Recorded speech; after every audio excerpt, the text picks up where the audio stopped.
pals, I'm Casey, and today I just want to talk about books that I haven't talked enough about this year. Hi, if you're new here, this is I Don't Know What I'm Doing. I do all the things that your favorite booktubers do, but probably a little worse, maybe a little less entertaining, but it's a mess and we have a good time here.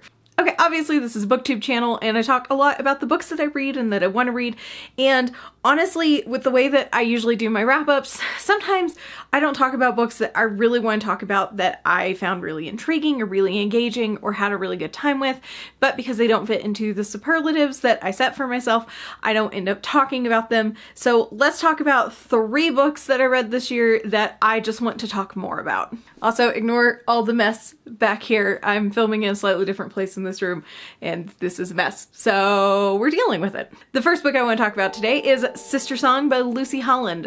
This is a fantasy retelling of some Eastern European mythos that I am not familiar with, and I honestly had a very good time with this year. Specifically, the reason I want to talk about this today is because I DNF'd this last year. I was trying to listen to this while I was wrapping presents, so very similar to the time of year that it is now, and I just couldn't get into it. I was about 50% of the way through and I just wasn't having a good time, so I DNF'd it. But because I had the physical copy of it, I was listening to the audiobook, I decided that I was going to pick it up again at a later date when I could just have a little bit more bandwidth for it, or when I felt this story calling to me more. So last month in October, I picked up the audiobook again and I honestly really enjoyed myself. I had a very good time with this. You probably want to know a little bit more about what this is about.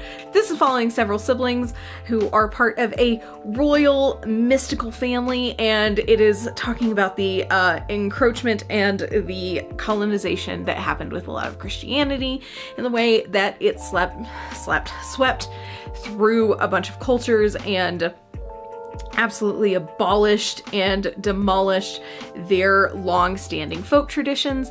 But this also has a trans protagonist who is coming into his own as the story is going on. And honestly, I just had a good time with this. This was really fun.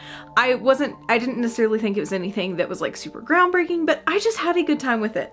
Thought it was well written. I really cared about the characters the second time around, and I really just wanted to see their stories blossom, and I wanted to see what happened to them.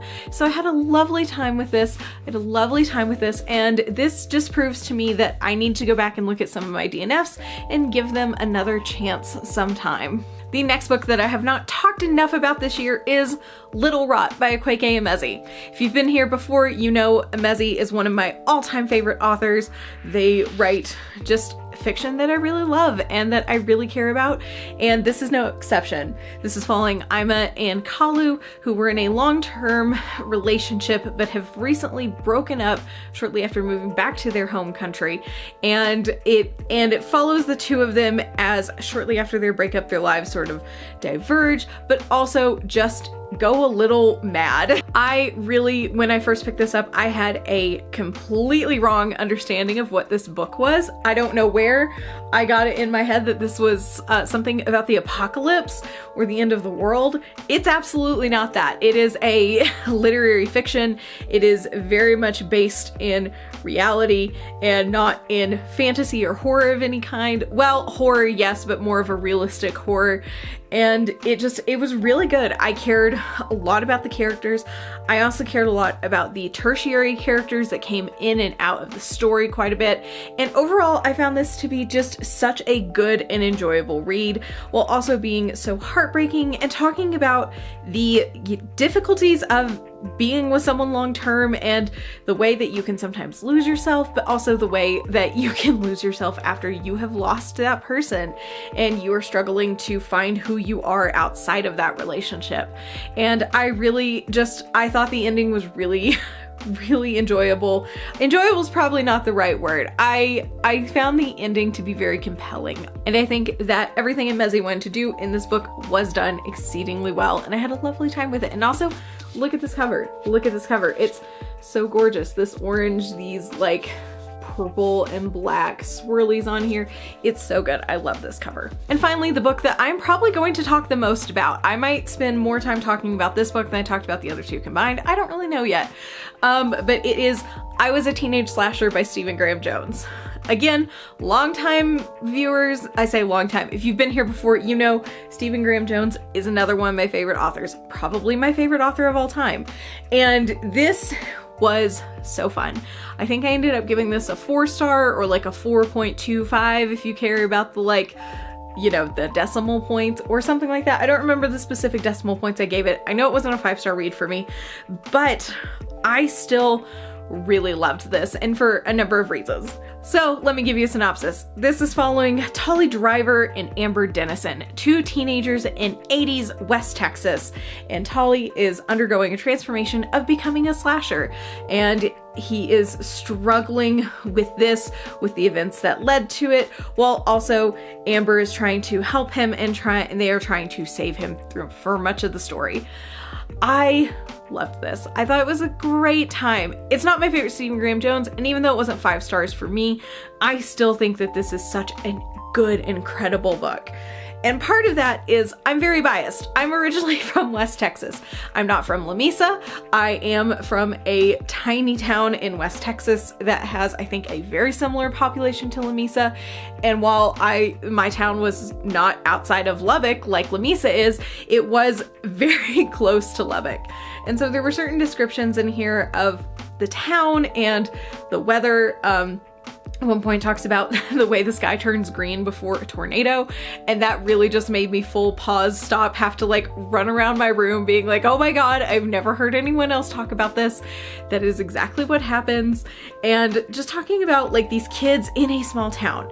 And while I was born in 89, so I didn't grow up in the 80s, small town West Texas towns don't change a lot. And there were just a lot of things that I found very, very similar to Tolly and Amber's experience that were very true to my own and my own upbringing. And it was this very interesting reflection of what I believe is the author's experience with my own experience. And I found it very compelling and very interesting to read. And it just made me connect to these people so much more. One of the other things in here that I don't know if enjoy is the right word, but it's just kind of a funny connection. I now live in Colorado, and some of the characters end up in Pueblo, Colorado, which is the first city that my spouse and I moved to when we moved to Colorado. And so hearing the experience of going from a tiny West Texas town to a slightly bigger Colorado town was very surreal. It was very surreal just because there were so many things I could directly relate to.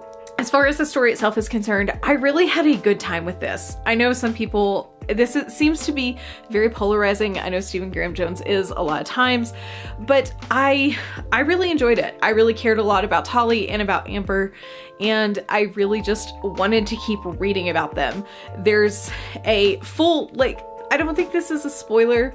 There will probably be a spoiler warning here up on the screen while I'm talking about this somewhere, but there is this moment in time very far through the book where Tolly is telling the story of going to a convenience store and this man he had seen previously buying him a soda, and their interaction, just for Tolly a couple pages later to be like, yeah, I lied about that. That never happened. And I laughed out loud. I snorted when I read that. I thought it was so funny, and it was just such a good interjection to sort of break up the heaviness of this book. I really enjoyed it. I thought it was a really strong choice and a really good choice, and so much of the stuff in this book I thought was very much the same vein, a strong choice and a good choice. I really loved this. The violence of it was very compelling to me. I love a good slasher. I very much love slashers, and I think Stephen Graham Jones writing about slashers is very interesting. My Heart is a Chainsaw is my all-time favorite Stephen Graham Jones, and I don't think that this was a letdown in the violence, in the character study, or in just the heart of it as well. That's one thing that I think sometimes people miss in slashers, is there's often just a lot of heart to it. And Stephen Graham Jones never misses with that. And this was just such a good time. I really loved it. It wasn't one of my favorite books of the year, but it really and truly does words.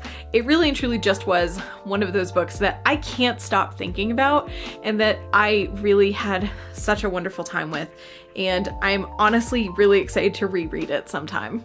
Okay, that's it. That's 3 books that I haven't talked enough about, and I probably still honestly haven't talked quite enough about anyways, because I think about these 3 books all the time and I really had such a good time with them. So thank you for hanging out with me today while I talked about them and while I purged some of my thoughts from my system. I hope you're having a wonderful day. Please feel free to do algorithm things if you like or you want. Like, comment, subscribe. I'm getting my words all confused, and I will see you next Friday. Hopefully, fingers crossed. Bye.